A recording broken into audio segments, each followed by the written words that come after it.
You ever meet somebody who talks to you like they already decided you don't belong before you even open your mouth?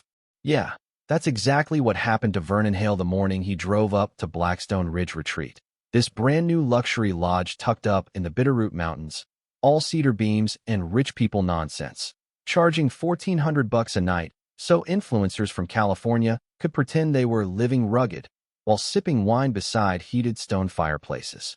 And standing right there in the middle of the gravel driveway was this woman named Candace Mercer, HOA president, sunglasses bigger than her personality, white cashmere sweater, clipboard in hand, like she was commanding troops in a war zone.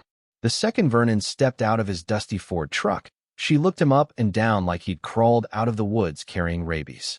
"Sir, guests only," she snapped, already irritated, already aggressive. "You can't just wander onto private property." Now here's the thing that gets me. Vernon didn't come in yelling, didn't threaten anybody, didn't even raise his voice. Guy was 72 years old, calm as winter rain, hands rough from 50 years of ranch work. He just looked at the cabin for a long moment and quietly said, "Ma'am, this property belongs to my family." And Candace actually laughed. Not nervous laughter either. That sharp little rich person laugh people do when they think somebody beneath them said something adorable. "No offense," she said, "but nobody like you owns land up here." Man, when I tell you the workers stopped moving after she said that, I mean dead still. Even the contractor standing near the retaining wall suddenly found his boots real interesting. Because everybody in Montana knows there are two kinds of old ranchers, the loud ones and the dangerous quiet ones. Vernon was the second kind. He reached into his coat pocket, pulled out an old folded survey map worn soft at the edges, and pointed toward the massive stone chimney sitting at the center of the lodge. "That chimney," he said softly, "is sitting on my grandmother." Candace blinked at him for maybe half a second before rolling her eyes like she'd heard the dumbest thing on earth. "Okay, we're done here," she snapped, grabbing her phone. "I can call county deputies right now." But Vernon just nodded slowly, almost disappointed, like he'd hoped somebody over there still had common sense left. Then he got back into his truck and drove away without another word. And honestly, that silence scared the contractor more than any threat could have. Because what Candace didn't know, what none of those vacation developers knew, was that Vernon Hale wasn't some confused old cowboy wandering around the wrong property. His grandfather had settled that valley in 1911, back when there weren't roads, just wagon trails and snow 6 feet deep. The Hale family had buried generations on that land. Tiny private grave sites, legal under old Montana agricultural burial exemptions, most city people never even heard of. And right beneath that luxury lodge, beneath the imported stone fireplace and reclaimed timber flooring and Instagram-ready mountain decor, was a granite marker for Eleanor Hale, buried there in 1931 after dying during one of the worst winters the state had ever seen. Except the marker was gone now. Bulldozed. Buried. Covered by a luxury vacation rental, making almost 30 grand a week. And here's where things get ugly. Because Vernon went home that afternoon, and his wife Marlene handed him her iPad already open to the rental listing. Blackstone Ridge Retreat. Escape civilization in absolute luxury. 5 months fully booked. Wedding scheduled through spring. Influencers tagging the location online. Drone footage. Promotional videos. Hundreds of glowing reviews. The developers had built the entire operation while Vernon was away in Wyoming overseeing a pipeline equipment contract for 6 weeks. No proper title verification. No completed environmental clearance. No burial site disclosure. No finalized land transfer. Somebody either skipped paperwork or intentionally buried it. And the second Vernon realized what they'd done, something inside him changed. Marlene later said she knew it immediately because Vernon stopped talking altogether. He just walked out to the equipment shed and sat there in silence staring at his old excavation rigs until dark. See, Candace thought she'd embarrass some poor rancher who didn't understand modern property law. What she actually did was declare war on the last man in that county who still knew exactly where every body was buried. And trust me, that detail matters more than you think. Now let me pause the story for a second because this right here, this is where a lot of HOA boards and luxury developers walk straight into a legal wood chipper without realizing it. According to standard procedure, before any major structure gets built, especially high-end vacation rentals in mountain regions, There's supposed to be a full chain of title review, environmental inspection, boundary survey, and historical land use check. That's not optional grown-up paperwork. That's basic survival. Especially in old ranch territory where property lines were established 100 years ago with handwritten deeds and family burial exemptions. And here's the dirty little secret nobody tells you about HOAs. A lot of them start believing their authority is bigger than it actually is. From a legal perspective, an HOA can regulate neighborhood appearance, access rules, maintenance standards, things like that, but they cannot magically override county land records or erase private ownership because somebody built a fancy gate and installed a security camera. That's fantasy land. But psychologically? Oh, this happens all the time. This is a psychological trap called status insulation. Once people surround themselves with wealth, exclusivity, and social power, they slowly stop questioning whether they actually have legitimate authority. They just assume they do. And Candace clearly fell into that trap hard. You can hear it in the way she talked to Vernon. Not like a person having a disagreement, but like somebody removing an inconvenience from her environment. That kind of arrogance usually works too, until it hits somebody who understands systems better than emotion. And trust me, old ranch families survive because they understand systems. Deeds, water rights, mineral access, burial protections, easements. They play the long game.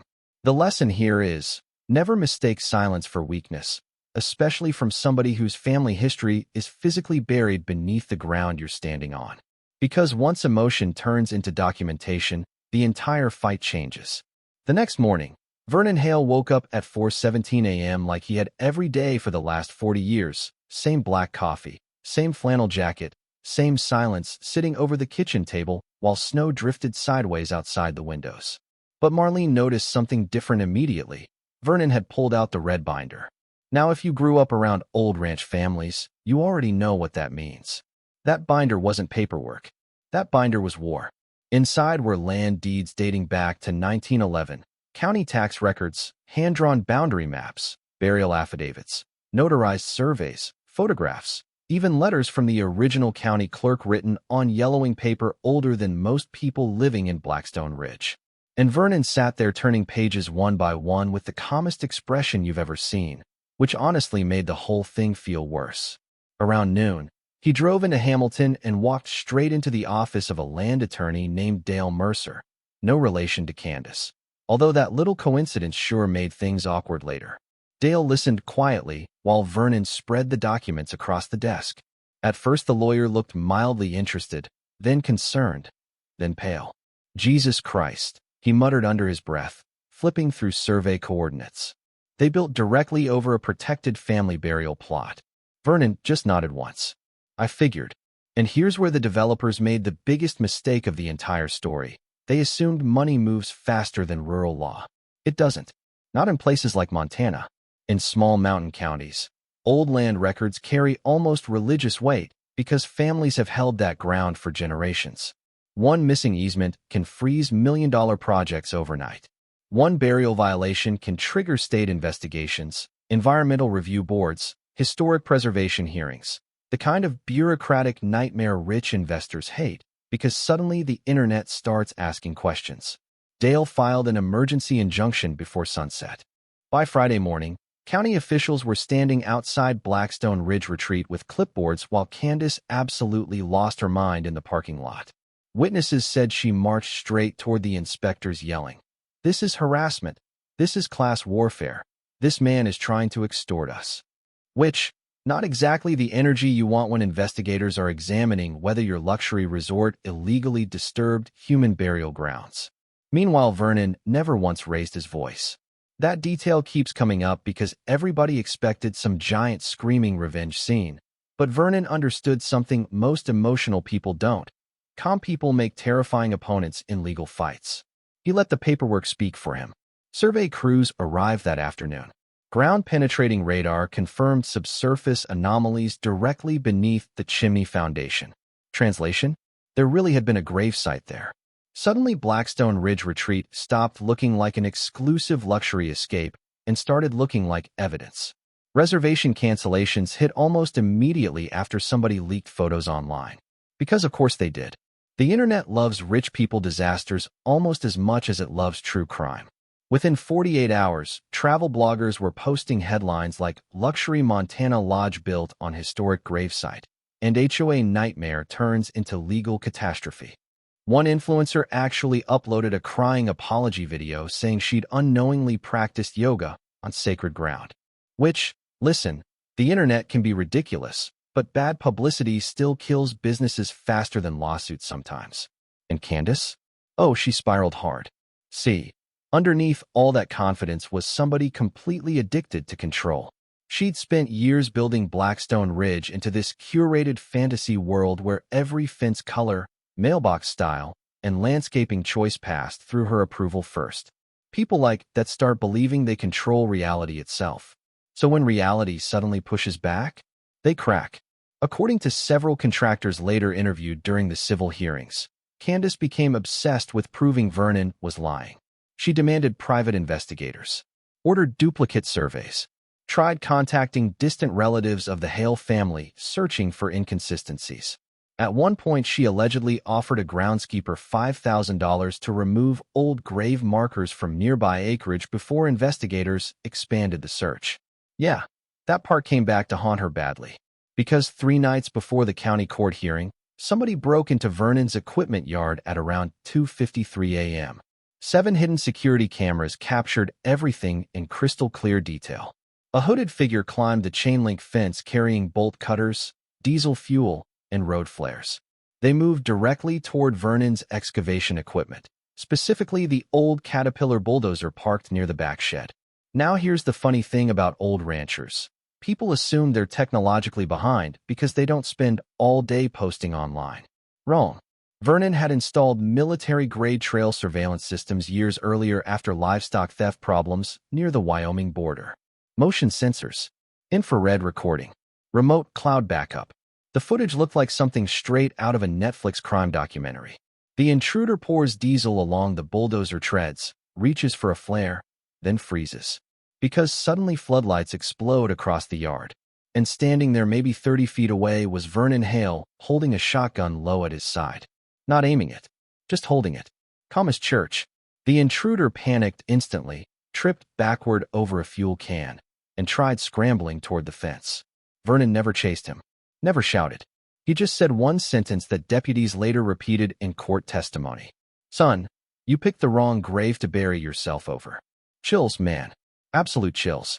Deputies arrived 6 minutes later because Vernon had already alerted county dispatch the moment motion alarms activated. Turns out the intruder wasn't some random vandal either. It was Travis Reed, younger brother of Blackstone Ridge's lead construction manager. And once investigators seized his phone, everything detonated.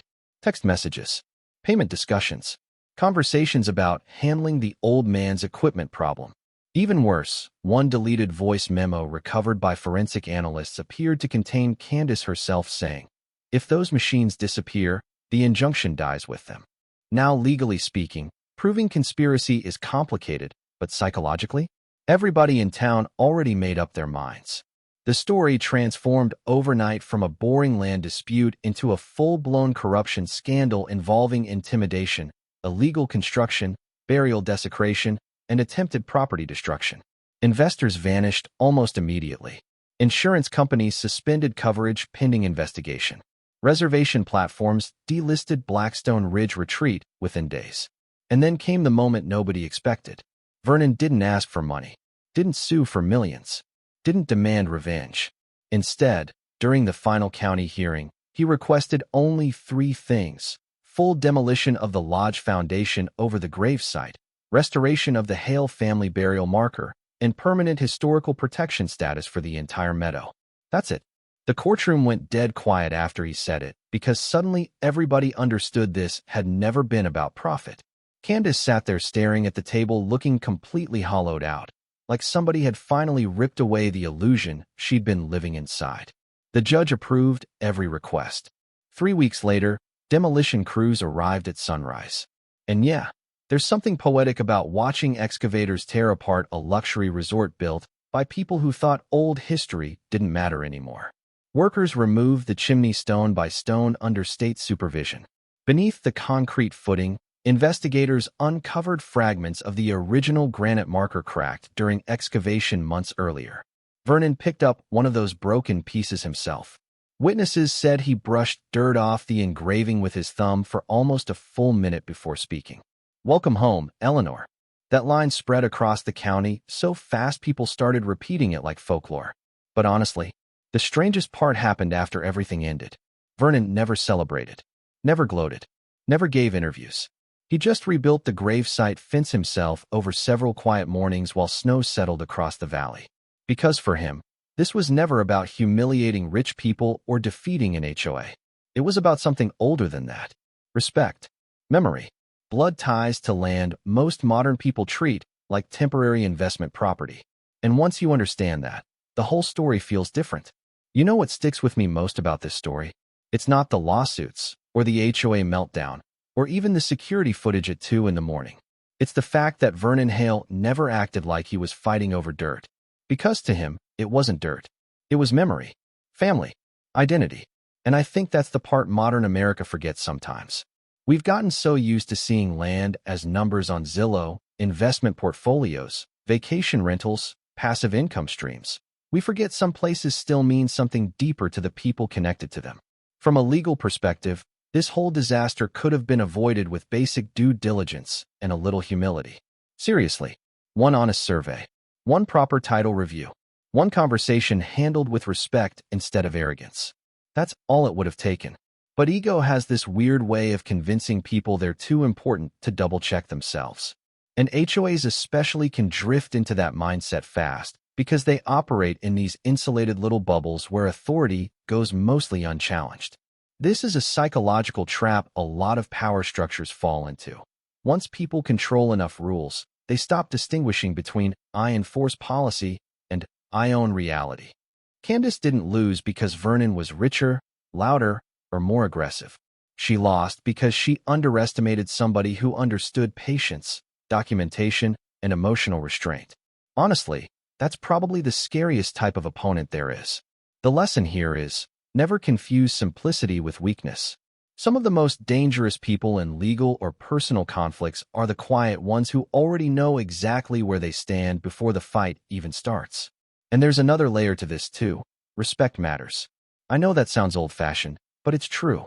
The second Candace looked at Vernon and decided he didn't look like someone who could own valuable land, the entire situation shifted from misunderstanding into disrespect. That one assumption poisoned every decision after it. And weirdly enough, I think that's why this story hits so many people online. Deep down, everybody's dealt with some version of that moment, somebody dismissing you before learning who you are. So now I want to ask you something. If you were in Vernon's position, would you have handled it the same way? Would you have stayed calm and let the system work? Or would you have gone scorched earth the second you found out somebody built a luxury resort over your family gravesite? And be honest, because I don't know many people with that level of restraint.